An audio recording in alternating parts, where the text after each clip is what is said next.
We have the Galen's Games Mint Tin series, and this is going to be offering you 4 different pocket-sized games. The games are all designed to be very quick to learn and play, and I'll just go through each of these one at a time and give you an idea of how each game plays. And the first game we have is Dice Clash, and this one is a head-to-head dice battling game, but what's really interesting about this one is that you're not actually resolving the battle through dice rolling.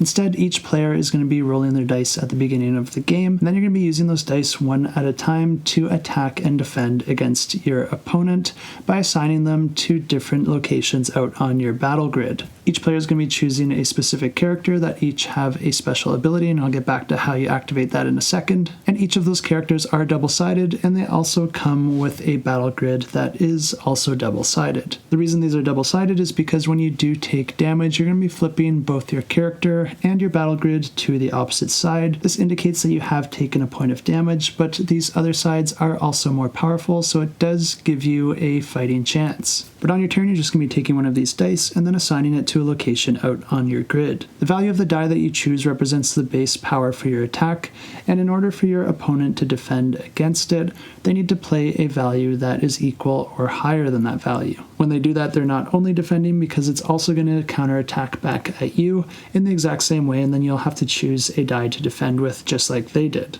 But like I said, the value of the die is just the base power, and depending on where you decide to put it out on your grid, that could increase the attack value of that die or increase its defense value if you're defending, or it could allow you to rotate or manipulate that die in different ways, affecting both its attack and defense. And there's all sorts of other special actions and abilities that these spaces can provide depending on the character that you're playing as. The neat thing here is that if your opponent attacks you with a die value of 6 or even potentially higher than 6, if they use one of those spaces to increase its value, you can actually completely nullify that attack by playing a die of a value 1. This means that your lowest value die could end up being super valuable to you if you do play it right, or you might even want to manipulate one of your dice through the different actions on your board in order to convert it into a 1. But you might have noticed that these dice come in 3 different colors. The black ones are just your regular dice. They don't have any special effect.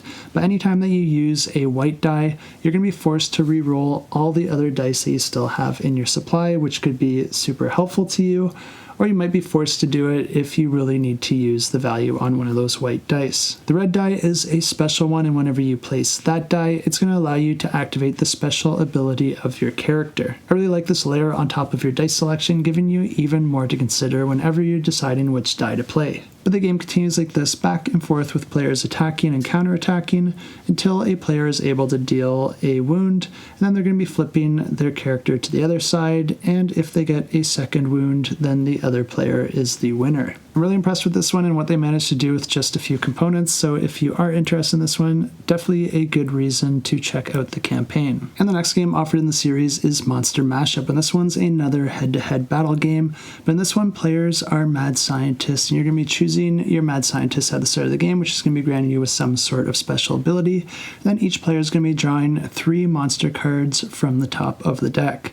Each of these cards are double-sided, and each of them are going to offer you both a backside and a front side of a monster. You're going to be picking 2 of them to combine together, and then you'll be combining their stats together to determine their health, their energy, and any special abilities. Players will then move into the attack phase, where both players are going to be rolling 2d6s in order to determine the power of their attack. And if you don't like what you rolled, you can spend some energy to re-roll one or both of your dice. Once both players have settled with their rolls, you're then going to go through a little bit of a rock, paper, scissors phase. The way this works is that players are going to count to 3, and then they can choose to do a few different things. They could either show some amount of fingers, and then that indicates how much more strength they're going to be adding to their attack by spending that equal amount of energy. But other than that, you can choose to go in defense mode by creating a fist, and what this allows you to do is regain some of your energy and also take half the damage from your opponent's attack. The final thing you could do at that count of 3 is to just pound your fist on the table, and if you choose to do that, you're hitting the panic button, which forces both you and your opponent to re-roll both their dice.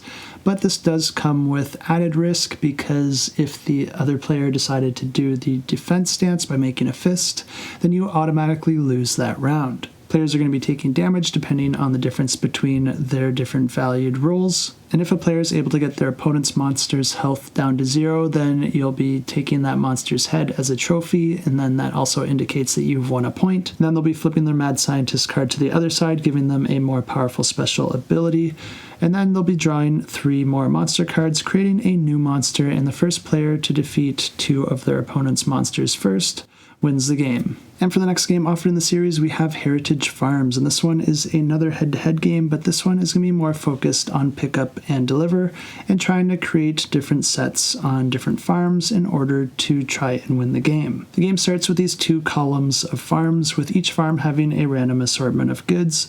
The yellow represents the corn, whereas the white represents chickens, and then the orange represents the fox. The goal of this game is to try and get as many cubes into your column, with each column essentially belonging to one player or the other. In order to do this, you're going to be using these boat tokens to sail to one of the open farm cards, and when you're there, you'll be able to load your farmer on that card as well as one of the cubes, and then bring it back to one of your other farms. The challenge here is that anytime you leave your farm, nature's law is going to come into play, and the chicken is going to eat any corn, and the fox is going to be eating any chickens. This is where you're going to have to be very strategic with the way that you move your cubes so that you don't cause that food chain domino effect to occur. Some of the cards are also going to have these various tokens on it, and if you're able to get your farmer to your colored token and then leave that farm later, then you'll be able to take that token with you, bringing it into your supply and granting you with some sort of special bonus. Players can win the game if they're able to get enough of their cubes across the river, but they're going to be losing if too many of them end up getting eaten. And the last game in the series is Verdant Arizona, which is a worker movement tableau building game where each player is going to be sharing a tableau of 9 cards, and there's going to be this little truck token that players are going to be moving in order to collect cards from that tableau. On your turn, you're going to be moving that truck 2 movement points in between the cards, then you'll be able to pick up one of the face-up cards beside that truck. You'll then be adding that card into your own personal 4x4 tableau, trying to create rows and columns of ascending or descending order, and also trying to match up quadrants of the same color. But as players are taking these cards, they're going to be replacing them with face-down cards that remain face down until a player is unable to move their truck 2 movement points in order to pick up a face-up card. Once that happens, all the cards are going to be revealed, and then players can then draft those cards as well. You might have also noticed that there are these various tokens that can appear on cards, either because they were the ones that were left over when the other cards were flipped, or just because they had an icon on them that indicated adding a token to that card. These tokens are nice to have because you could spend them to either move your truck an extra movement point, or you could instead spend them to manipulate your tableau by swapping and moving different cards. Some of the cards also have a gecko icon, and the way that those work is that they're going to be granting you an additional point if they're in a row or column that is scoring because it is in ascending or descending order. This means that if you get a gecko in an intersection point of a scoring row and a scoring column, that gecko is going to be getting you an additional 2 points at the end of the game. But the game continues like this until each player completes their 4x4 grid, and then players are going to be adding up their victory points, and the player with the most wins the game. And those are the 4 games offered in this campaign, and I'm actually really impressed with all of these games, but I think my 2 favorite out of the bunch is probably Dice Clash as well as Verdant Arizona. I'll be following along with this one and probably grabbing those 2 at the very least, and if you are interested in this one, you can go ahead and check it out as well, and I'll have it linked in the description down below.